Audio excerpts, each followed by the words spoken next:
Topic হলো MS ওয়ার্ডের macro, যেটা হলো খুব একটা ইম্পর্টেন্ট টপিক।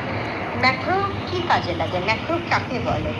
এমএস ওয়ার্ডের ম্যাক্রো হলো একগুচ্ছ কমান্ড, যা আপনি একত্রিত করে একটি কমান্ড হিসাবে ব্যবহার করতে পারেন, যাতে কোনো কাজ স্বয়ংক্রিয় সম্পন্ন হয়। ম্যাক্রো ব্যবহার করা হয় কোনো কাজকে, পুনরাবৃত্তিমূলক কাজগুলোকে স্বয়ংক্রিয় করতে, সময় এবং পরিশ্রম বাঁচাতে।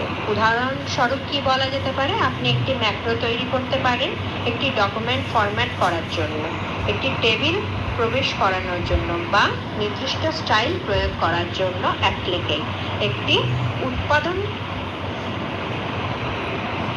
বৃদ্ধি করে এবং ডকুমেন্টের ফরম্যাটের সামঞ্জস্য নিশ্চিত করে। আজকের টপিক হলো ম্যাক্রোস। তো ম্যাক্রোস করতে গেলে ফার্স্টে আমরা ওয়ার্ডের অফিস বাটনে যাব। ম্যাক্রোসের কি কাজে লাগে সেটা তো আমি আগেই বললাম। তো ম্যাক্রোসটা কিভাবে করতে হবে সেটা আমরা দেখে নেব। ম্যাক্রোস করতে গেলে ফার্স্টে অফিস বাটনে যাব। এমএস ওয়ার্ডের অফিস বাটনে গেল, অফিস বাটনে গিয়ে ক্লিক করলাম। ক্লিক করার পরে ওয়ার্ড অপশনে গেলাম। ওয়ার্ড অপশনে গিয়ে চেক করে নিলাম show developer tab in the ribbon অপশনটি অ্যাক্টিভেট আছে কিনা। যদি থাকে তাহলে ওকে বাটনে ক্লিক করতে হবে, আর না থাকলে এই চেক বক্সে রাইট দিয়ে দিতে হবে। Then press on okay button. আমরা কি করব, আমরা ডেভেলপার ট্যাবটা এসেছে কিনা এখানে চেক করে নেব। ডেভেলপার ট্যাবটা আসলে ডেভেলপার ট্যাবে যাব।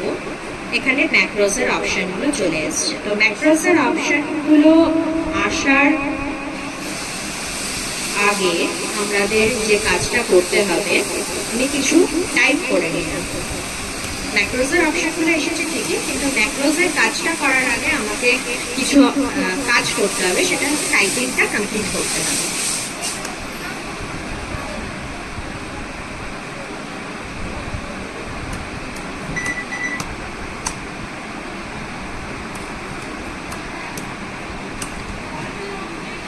এরপরে আমরা কার্সারটা যে সামনে প্লেস করলাম।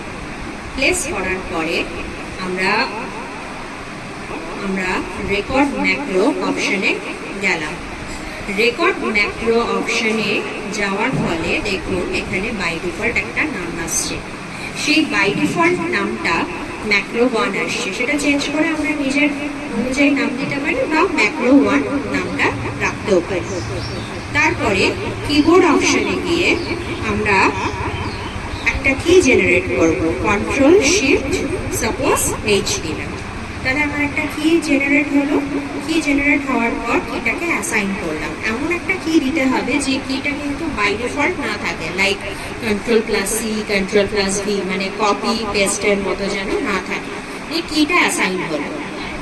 অ্যাসাইন হওয়ার পরে ক্লোজ বাটনে করার পরে দেখুন একটা ক্যাসেটের মতো সিম্বল এলো। আর কার্সারটাকে কিন্তু এই যে ফার্স্টে প্লেস করে নিতে হবে, ঠিক আছে? রেকর্ড করতে গেলে ম্যাক্রো কার্সারটাকে ফার্স্টে প্লেস করে নিতে হবে। তারপরে কিবোর্ড থেকে এন্ড বাটন প্রেস করলাম।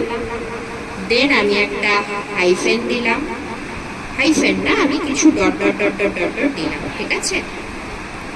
তারপরে আমি অ্যারো কি দিয়ে নিচে এলাম, নিয়ে হোম বাটন প্রেস করলাম।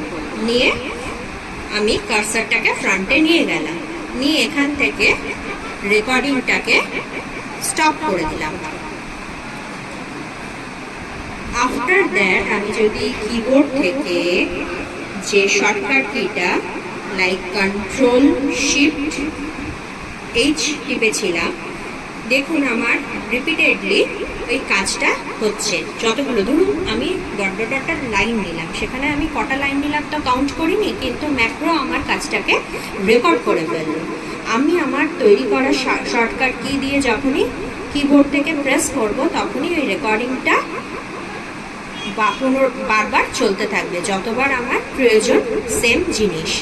আবার দেখুন আমি কন্ট্রোল শিফট আর এইচ টিপলাম, আবার আমার একই সেম জিনিস চলে এলো।